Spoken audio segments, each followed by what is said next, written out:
So this is a design from 1935. It's a Fairisle in 2 colors. It's going to be a man's vest. This is the front. The back is actually a solid color, which means that I have to do the front Fairisle portion back and forth, meaning that there are purl rows. So I'm on the knit side now, so I'll show you one of the knit rows. And the knit row that I'm about to do has a float of 5 stitches, so I'm going to need to wrap. So this is the way I do 2 color on the knit side with a float of 5. So I'm going to start by slipping the first stitch just because it's a selvage, and then I'm going to take the gray, which I've been holding in my left hand throughout, from underneath just to wrap it around that first stitch, and then the gray is going to be on the left and the navy is going to be on the right. So now I'm going to take the gray in my left hand. So I've got the gray in my left hand, navy in my right, and I'm going to knit. So this is the way I do knitting. I'm not as good with continental style with my left hand. I'm naturally a thrower, but you may do it differently. Okay, so this is where I need to do a row of 5. So I'm going to do the first 2, and then I need to, because I don't want to have that long float of gray on the back, I want to wrap it. I want to catch it halfway across. So the way I do it to catch the left hand thread when I'm knitting with the right is I'm going to put the right needle in, and then I'm going to lay the gray across the tip of the needle. And then I'm going to knit it like normal. And that has actually, when I do the next stitch, you'll see on the back has caught the gray behind it. So that has wrapped the gray stitch. It means I don't have such a long float on the back.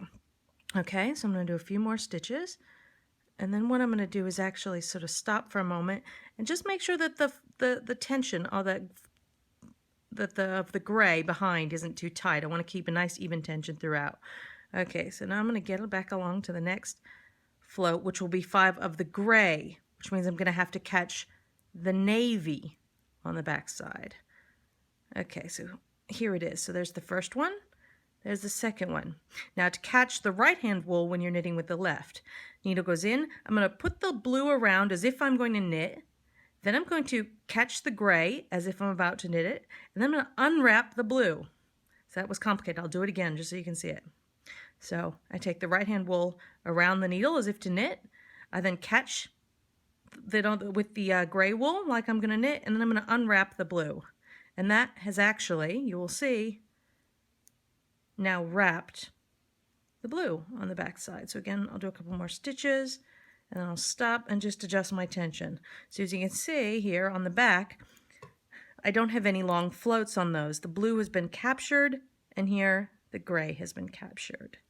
So I'll finish this row, and then I'll show you how I do it on the purl side. Okay, so I finished that knit row, and as you can see, I've got some nice floats of 5. And now on the next row on the purl side, I'm going to increase that to 7, so I'm going to need to wrap again. So I'm going to flip over to the purl side here. And again, I'm going to be keeping the gray in my left hand as I've done throughout.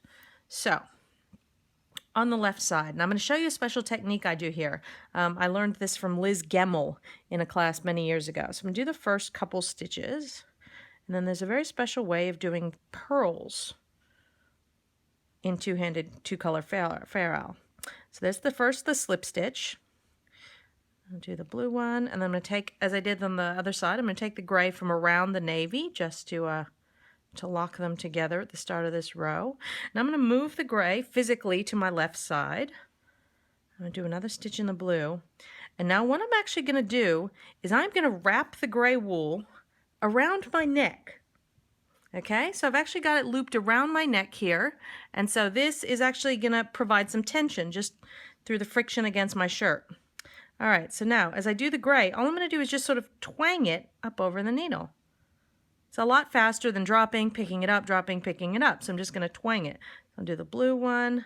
Okay, now I'm up to the group of 7. So 1, 2, I'm going to wrap the center stitch again. So here on the 4th stitch. Okay, so now I need to wrap the gray while I'm knitting with the blue. So wrapping the left wool while knitting with the right. So I'm going to again put the wool needle through the loop. I'm going to twang the gray over just like I'm making a stitch, but I'm not making it. Then I'm going to purl the navy as I normally would, and leaving the gray there. The gray has now been wrapped. So if I knit the next couple, you'll see, and then 7.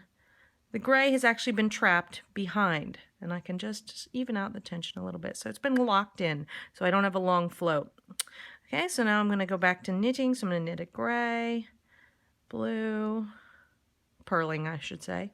Okay, I'm gonna just make sure that tension's all right. It's okay. I'm gonna go up to the next group of 7. So see, this is much faster for doing the gray pearls. Just twang it over there.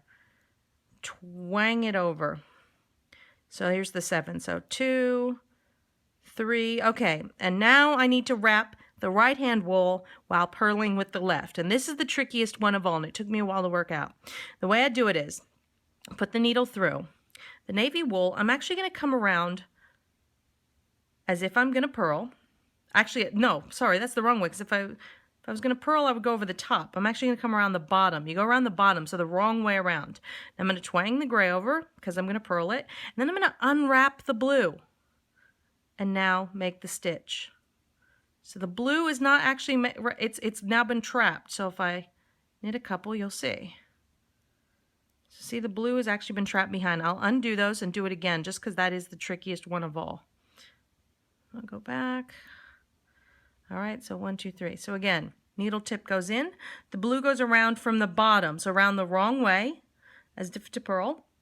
I'm going to twang the gray over, normally as if to purl, and then I'm going to unwrap the blue back to the beginning.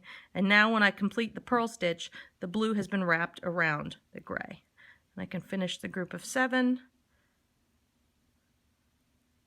And voila, the navy has been nicely trapped behind in the float. I'm going to finish the rest of the row, and that is how you do two-handed purls, Fairisle, and trap the float on the back. Thanks.